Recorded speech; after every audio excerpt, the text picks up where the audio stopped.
Bonjour à tous et à toutes. Quand même, hein. Ce message que j'ai là, ça fait maintenant à peu près 3 mois que je l'ai sur le cœur. Et puis quand j'en parlais avec Christophe, il me disait régulièrement, tu sais, je suis pas sûre qu'il corresponde à l'Église. Ok. Mais j'ai rien d'autre, quoi. J'ai rien d'autre. Ce message, pour moi, il était vraiment important. Et puis, d'habitude, la semaine qui précède un message, je prends beaucoup de temps à prier, à me placer dans la présence de Dieu. Et là, cette semaine, j'ai dû remonter dans ma région d'origine parce qu'on finalisait la vente suite au décès de la maison suite au décès de ma maman. Et ce n'était pas un moment très facile. Je passais beaucoup de temps avec ma sœur c'est pas simple. Et de fermer une porte définitivement, c'est dur. Donc, je n'ai pas vraiment eu beaucoup de temps pour prier, pour me mettre dans la présence de Dieu. J'ai écrit mon message dans le train. Hier, on avait du monde à la maison. J'ai fait ce que j'ai pu. Et puis, ce matin, je me suis réveillée à 5h du matin. Donc là, j'ai vraiment pris du temps avec Dieu. Et puis, je disais, mais Seigneur, tu es sûr que ce message, je dois le donner? Je n'étais pas sûre de moi. Et puis à un moment donné, j'ai senti une douceur, quelque chose de bon. Je me disais, c'est bon là ce moment. Et on va rejoindre un peu notre Sarah nationale. Et j'ai eu l'image de 2 grandes ailes qui se fermaient comme ça par la pointe. Et moi, j'étais assise au milieu des ailes. Et c'était doux, c'était bon. C'était un temps vraiment où il était bon.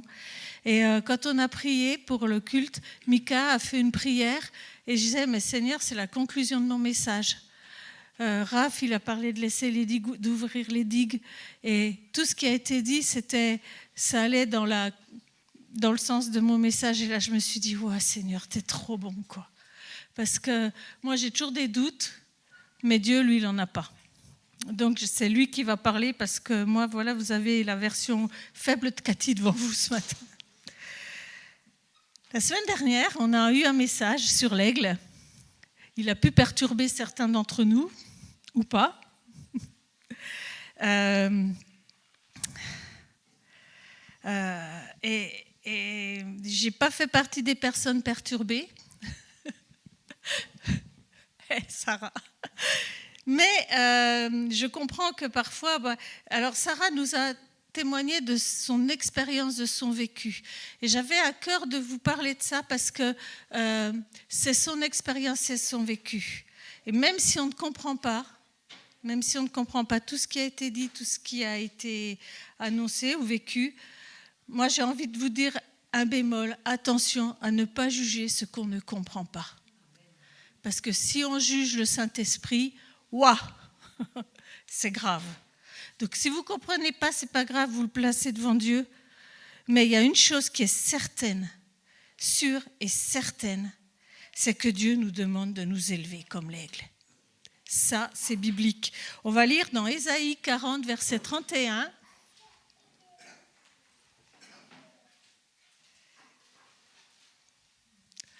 Mais ceux qui se confient à l'Éternel renouvellent leur force.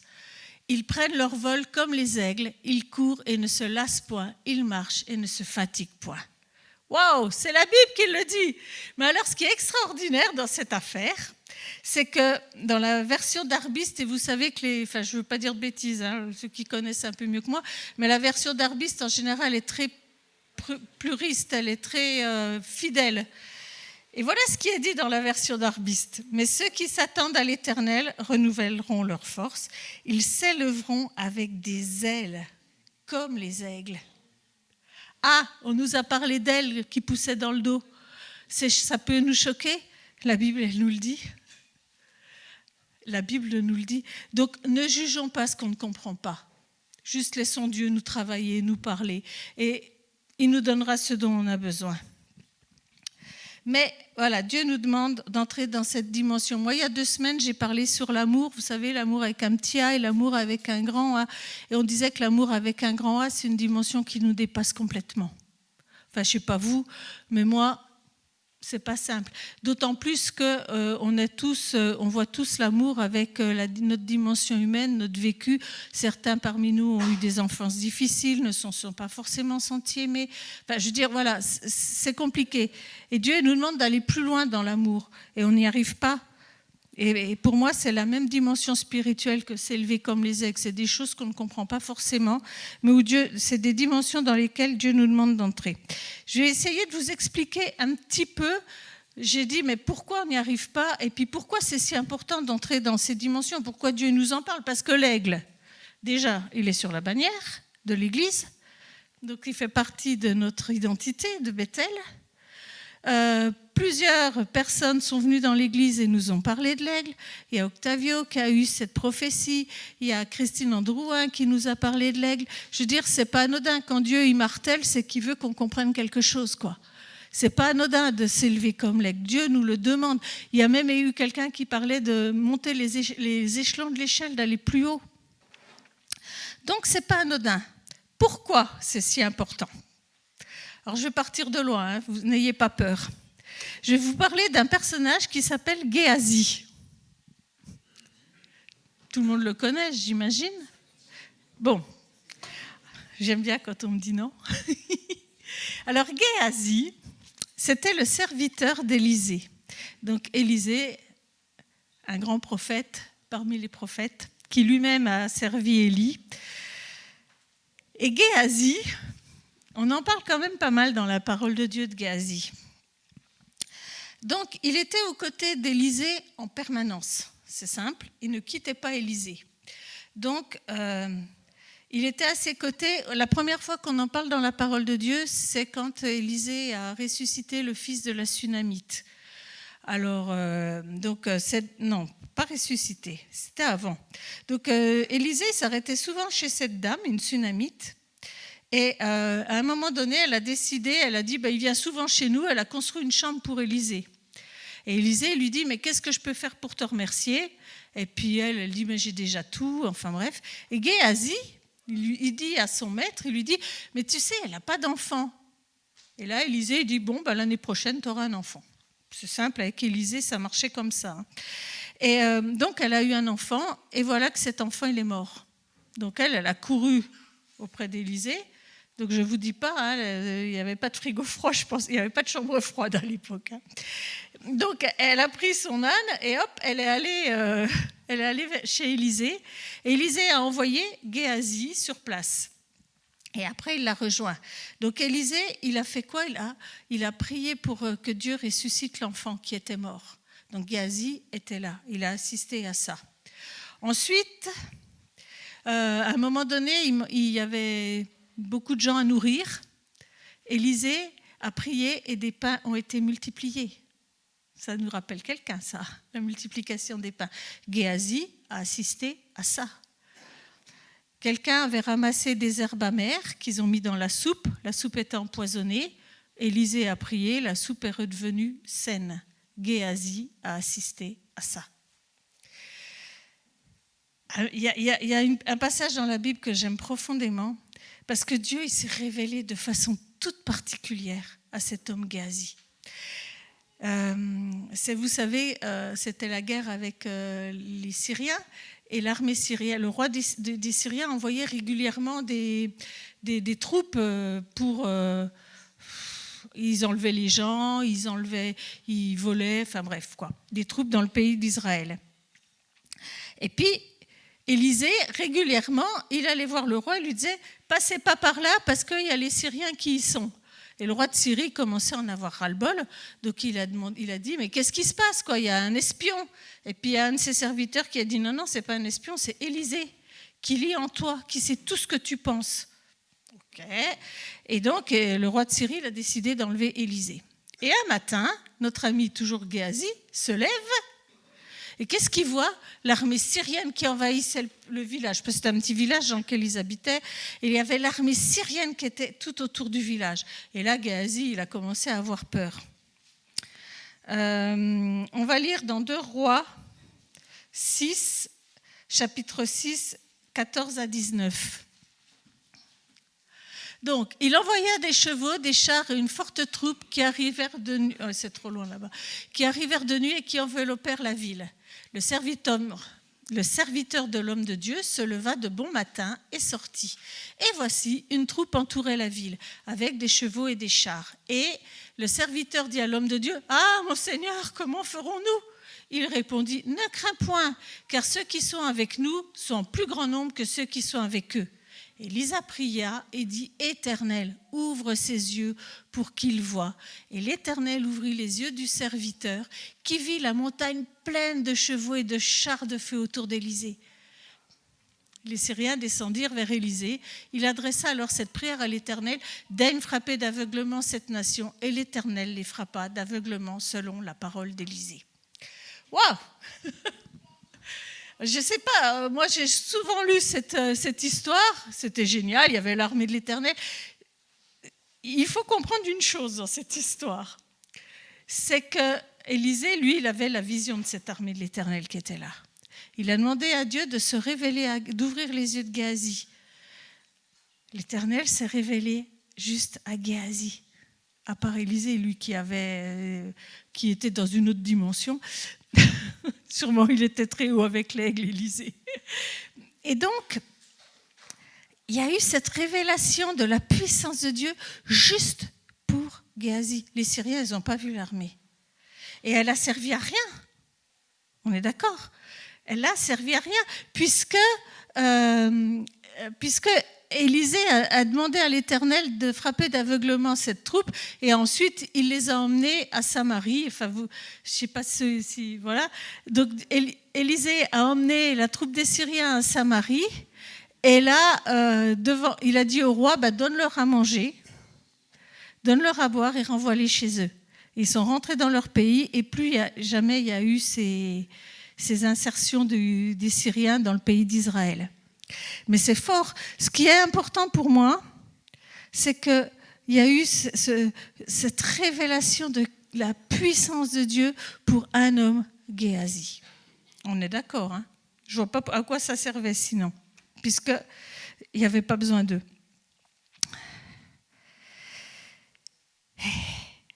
Donc, il a fait fort quand même, Dieu, je dirais. Il a martelé sur ce gars-là. Malgré tout, dans l'histoire de Naaman, on va lire dans 2 Rois, chapitre 5, versets 20 à 22. Qu'est-ce qui se passe avec Naaman? Donc, Christophe en avait parlé il n'y a pas très longtemps. Donc, Naaman, le capitaine ou le commandant de l'armée syrienne qui demande à Élisée de le guérir de la lèpre. Il est guéri de la lèpre. Il veut remercier Élisée. Et Élisée dit non, ce n'est pas la peine. Donc, suite à ça, Géasi, serviteur d'Élisée, homme de Dieu, se dit en lui-même, « Voici, mon maître a ménagé Naaman, ce Syrien, en n'acceptant pas de sa main ce qu'il avait apporté. L'Éternel est vivant. » Il n'a pas peur. Hein. « Je vais courir après lui et j'en obtiendrai quelque chose. » Et Géasi courut après Naaman. Naaman, le voyant courir après lui, descendit de son char pour aller à sa rencontre et dit, « Tout va-t-il bien ?» Il répondit, « Tout va bien, mon maître m'envoie te dire, voici, il vient d'arriver chez moi 2 jeunes gens de la montagne d'Éphraïm, d'entre les fils des prophètes. Donne pour eux, je te prie, un talent d'argent et 2 vêtements de rechange. » Donc là, il n'a vraiment pas peur. Et à partir du moment où il commence à faire ça, il rentre dans le mensonge. Parce qu'il raconte une histoire pourrie pour expliquer qu'il y a tout compte fait, il y avait besoin d'argent. Et qu'est-ce qui se passe après? On va lire toujours dans le chapitre 5 de 2 Rois, versets 25-27.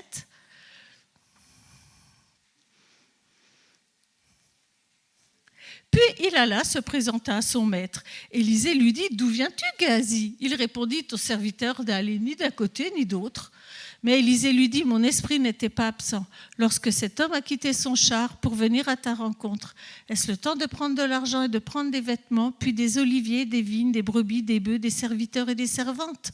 La lèpre de Naaman s'attachera à toi et à ta postérité pour toujours. » Et Géasi sortit de la présence d'Élisée avec une lettre comme la neige.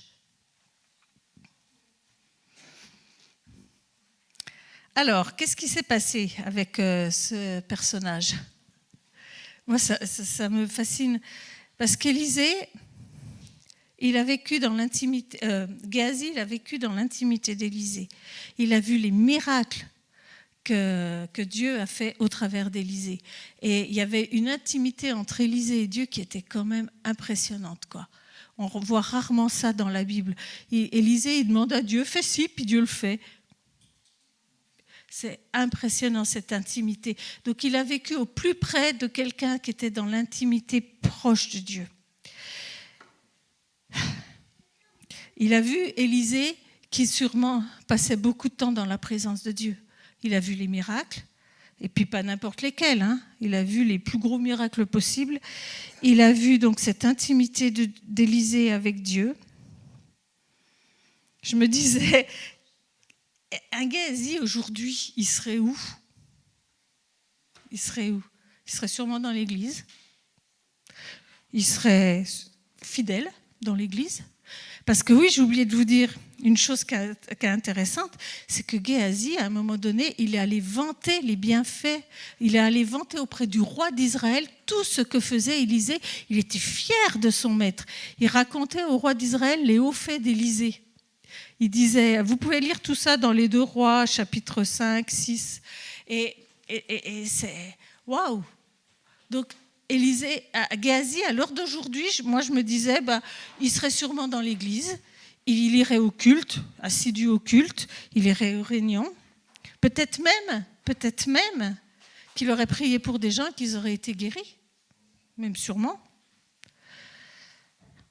Alors il y a un grand mais quand même, les amis, parce que pourquoi à un moment donné, il y a eu un cafouillage là.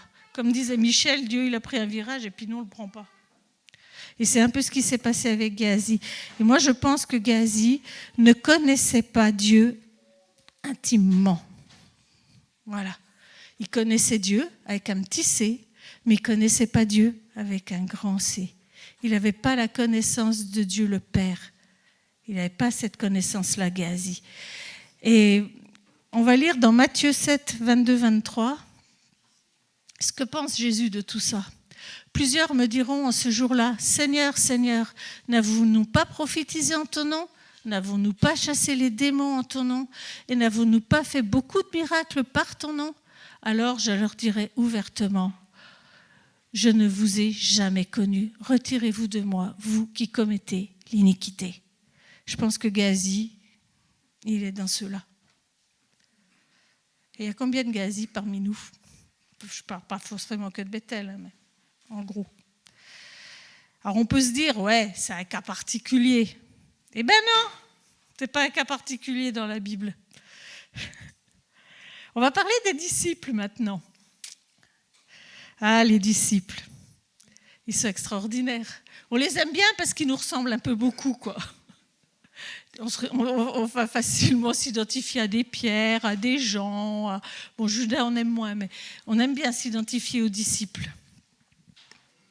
Ils ont vécu pendant 3 ans avec Jésus, dans l'intimité de Jésus. Tiens, ça nous rappelle quelqu'un. Pendant 3 ans, ils ont vu Jésus faire des miracles. Ça allait plus loin que Géasi avec Élisée, parce que c'était vraiment le Fils de Dieu qu'ils avaient avec eux.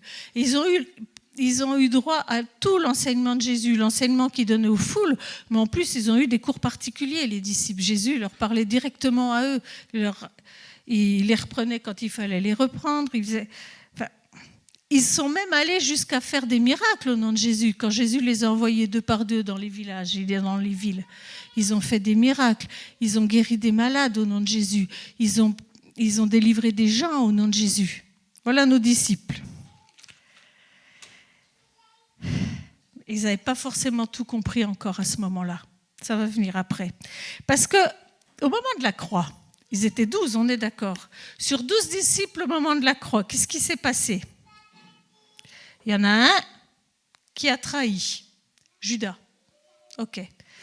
Il y en a un qui a essayé de suivre gentiment, mais qui au dernier moment s'est carapaté de peur. Non, je ne le connais pas. Donc le mensonge, une fois de plus.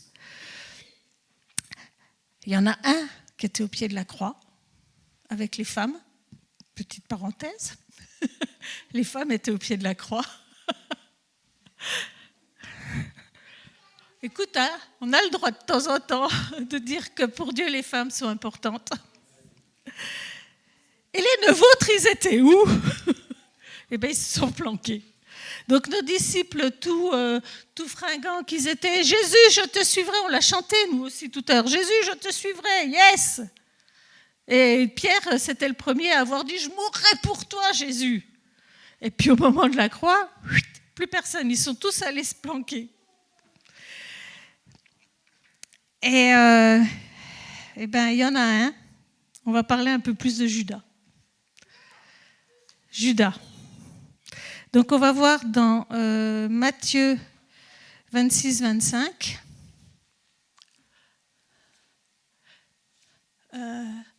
Judas qui le livrait prit la parole et dit « Est-ce moi, Rabbi ?» Jésus lui répondit « Tu l'as dit ». Donc ça, c'était pendant le dernier repas. Vous savez, Jésus qui dit « Celui qui met la main dans le plat avec moi est celui qui me livrera ». Donc en fin de compte, on se rend compte que là encore, il y a du mensonge, quoi. Parce qu'il joue l'innocent, il savait déjà qu'il avait à cœur d'aller livrer Jésus. Mais là, Judas, il joue un peu l'innocent, quoi. Et je ne pense pas qu'il avait le cœur très net à ce moment-là. On va lire dans Marc 14, 10, 11. Judas Iscariote, l'un des 12, alla vers les principaux sacrificateurs afin de leur livrer Jésus. Après l'avoir entendu, ils furent dans la joie et ils promirent de lui donner de l'argent. Judas cherchait une occasion favorable pour le livrer.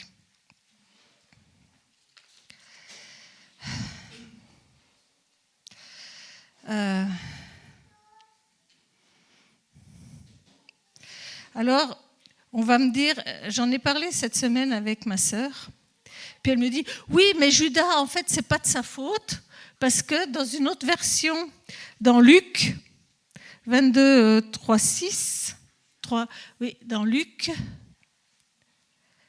22, 3, 6, il est dit « Or, Satan entra dans Judas, surnommé Iscariote, qui était du nombre des 12. » Et après, Judas alla s'entendre. Alors ma soeur me dit « Mais c'est pas de sa faute, c'est Satan qui est rentré dans lui. Il est pour rien, le pauvre gars. » Ça dédouane bien tout ça. Hein. Et pourquoi Satan il est rentré dans Judas? Pourquoi?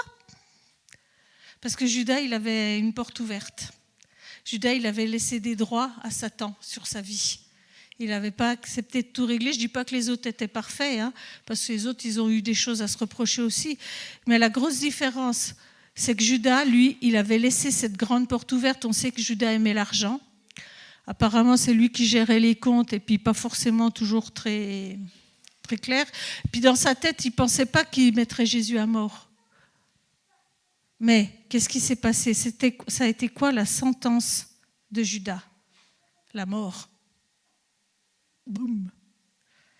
Parce que Judas ne connaissait pas Dieu comme son Père. Les autres disciples, pas forcément non plus à ce moment-là, mais leur cœur était sûrement pur. Enfin, ils aimaient quand même Jésus, ils avaient quelque chose de plus. Et ce qui fait que quand Jésus est ressuscité, il s'est révélé à eux. Et ensuite, le Saint-Esprit est venu sur eux. Et là, c'était plus du tout les mêmes hommes. La peur, ils ne connaissaient plus. Ils sont allés en prison, ils se sont fait torturer. Ils ont tout vécu. Ils n'avaient plus peur de qui ils étaient devant Jésus.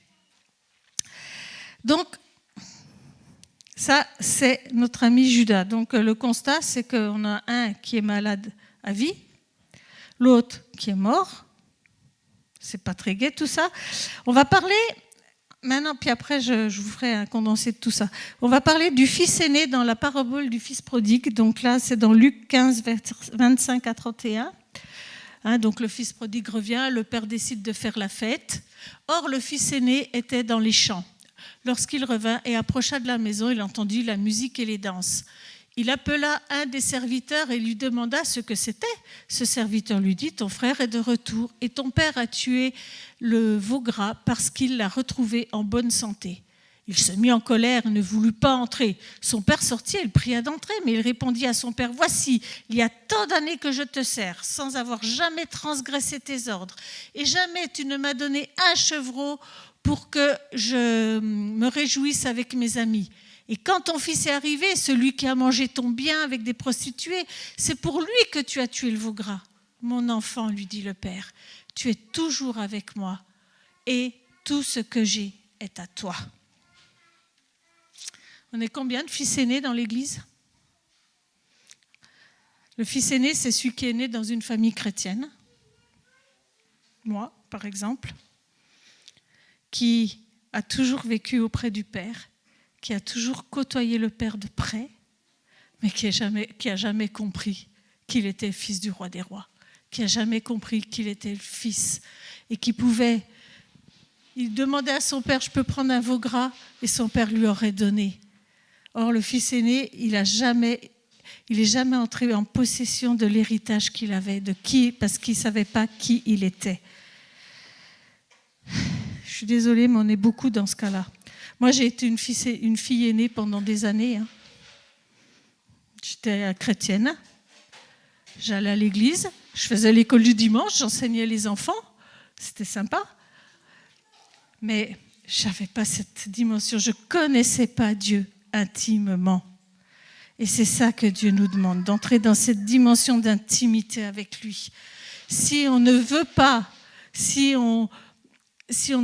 entrer plus loin, aller plus loin dans la connaissance de Dieu, eh ben on est en danger. Le danger, c'est quoi ? C'est au mieux, comme le fils aîné, parce que la parabole, elle ne nous dit pas ce qu'il est devenu, ce fils aîné. Alors, on ne sait pas s'il a continué à vivre comme il vivait déjà, avec de la jalousie, avec de l'amertume en lui, ou alors est-ce qu'à un moment donné, il a dit « Mais oui, je suis bête, c'est vrai que je suis ton fils, et moi aussi, je peux m'emparer de ce que tu as pour moi. » On ne sait pas. On espère la deuxième solution, mais on craint la première. Donc, est-ce qu'on est des fils aînés ? C'est-à-dire qu'au mieux, on va avoir une vie, on sera chrétien, on est sauvé, il n'y a pas de problème, mais on aura une vie insipide, enfin gentille quoi. Gentil. Ou alors, on peut être un Géasi. On a vécu proche. On est venu à l'église toute notre vie. À partir du moment où on s'est converti, on a vécu proche de Dieu. Mais on a laissé nos peurs, on a laissé plein de choses nous empêcher d'entrer dans la dimension que Dieu avait pour nous. Ou alors, dernière chose, on peut être un Judas, et là, on va carrément à la mort. C'est pas très gai ce que je vous dis, mais c'est important, quoi. Parce que c'est la Bible qui nous dit tout ça, c'est pas moi. Ne pas connaître Dieu, ne pas vouloir s'élever, si on refuse d'entrer dans cette dimension supérieure que Dieu nous demande, on se met en danger. Pour entrer dans notre destinée, il y a plusieurs choses. Premièrement, il y a la révélation. On peut demander à Dieu qu'il nous révèle. Dieu il se révèle à nous. Il se révèle tel qu'il est. Il va nous révéler l'amour qu'il a pour nous. Cet amour inconditionnel dans lequel on a du mal à en rentrer. Entre nous, c'est parfois conflictuel. Donc Dieu va nous révéler cet amour inconditionnel qu'il a pour nous. Ensuite, on a des choix à faire. Premier choix à faire, c'est de chercher Dieu, pas le surnaturel. Parce qu'on aime le surnaturel. On aime les guérisons, on aime les délivrances, on aime raconter tout ce qu'on a fait. Ah, j'ai prié pour un tel, il est guéri, j'ai fait ci, j'ai fait ça, mais il est guéri, il a avancé. On aime le surnaturel. Attention de ne pas chercher, c'est un danger, de ne pas chercher le surnaturel, mais de chercher celui qui donne le surnaturel. La parole, elle nous dit, cherchez d'abord le royaume de Dieu et sa justice. Et toutes choses vous seront données en plus. C'est pas de chercher le surnaturel, c'est chercher Dieu. Le surnaturel, ça vient en plus. Mais c'est Dieu qui est important pour nous. On peut aussi se poser les bonnes questions. Suis-je prêt à laisser Dieu me façonner ou pas ? C'est ce que je disais, il y a des domaines dans notre vie où on empêche Dieu d'entrer. C'est dans ces domaines-là, on donne la liberté à Satan de faire ce qu'il veut avec nous.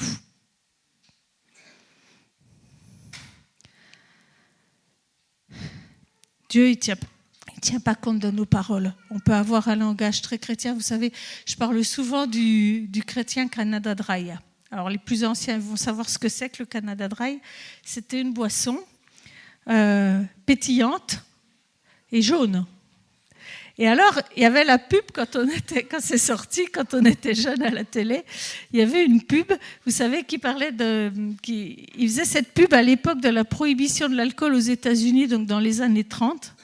Et c'était Elliot Ness, alors il y avait toute une mise en scène qui débarquait, et puis les gens ils buvaient de l'alcool et tout. Et non, c'était pas de l'alcool, ça y ressemblait, mais c'était du Canada Dry. Et le chrétien Canada Dry, je dis, c'est le chrétien qui, en apparence, qui a tout du bon chrétien, mais Dieu il connaît le cœur. Dieu il regarde dans notre cœur, il regarde nos motivations, il regarde pas si on parle bien, si on prie tous les dimanches, il regarde pas ça, si on va à toutes les réunions, si on est à fond. Dieu il regarde mon cœur. Est-ce que mon cœur est prêt à aller plus loin avec Dieu? Après, on peut être soumis régulièrement au même problème, ça j'en parle souvent.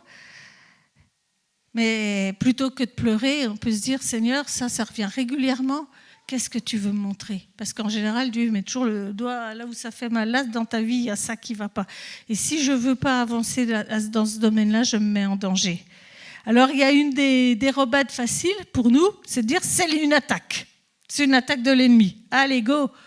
Peut-être que c'est une attaque de l'ennemi. Mais est-ce qu'on ne se cache pas aussi derrière ça? Attention. Je ne dis pas que ce n'est pas des attaques, attention. Ce que je dis, c'est attention de ne pas se cacher derrière ça. C'est une attaque de l'ennemi, parce que c'est très pratique, ça nous évite de nous remettre en question. Je suis attaqué, donc je ne me remets pas en question, je deviens la victime. À partir du moment où je deviens la victime, eh ben c'est les autres les méchants, c'est plus moi. Moi, je n'ai plus rien à me reprocher. Je suis innocent. Donc tout ça, c'est des choses qui nous amènent à penser que, eh ben oui, parfois, on a du mal à rentrer dans une dimension spirituelle qui nous dépasse parce qu'on va laisser la peur. Souvent, ça nous fait peur parce qu'on ne connaît pas. On va laisser l'orgueil. Moi, je suis au-dessus des autres. Je n'ai pas besoin de ça. On va laisser la paresse. Ça, c'est moi. Je suis une paresseuse. Vous pouvez demander à mon mari, je suis une paresseuse, c'est l'horreur.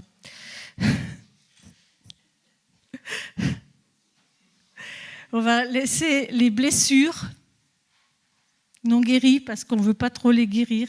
Parce que ça, quand je suis blessée, quand ça ne va pas, les autres ils viennent vers moi. Oh, comment tu vas? Et ça va bien aujourd'hui, tu vas un peu mieux? Tu as moins mal? Ça va mieux? Et si je ne suis pas blessée, les autres ne s'intéressent pas à moi, pas plus que ça, quoi. Donc on aime bien garder tout ça. Et tout ça, c'est des obstacles pour prendre de la hauteur comme l'aigle. En préparant ce message, j'avais dans l'idée, je ne sais pas si vous vous souvenez de ce film, Chérie, j'ai rétréci les gosses. C'est pas neuf. C'est pas neuf. Et ne rigolez pas, je voulais vous mettre un extrait, Christophe n'a pas voulu.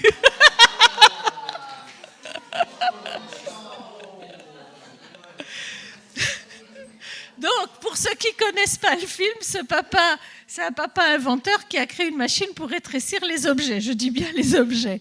Et un jour, en passant malencontreusement, ses enfants étaient dans le champ de la machine. Ils ont été rétrécis, ils sont devenus tout petits.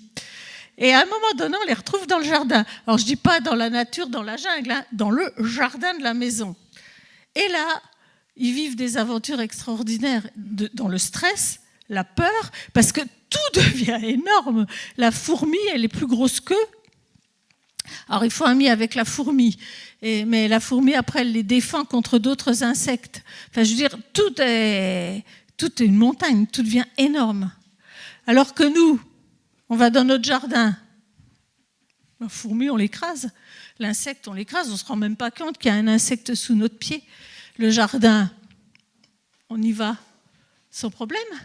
Je trouvais que c'était une belle image, parce que quand on reste au ras des pâquerettes, quand on reste au ras de la terre entre nous, à regarder moi, les autres, et puis c'est tout, tout devient un obstacle, tout devient énorme, insurmontable, dangereux.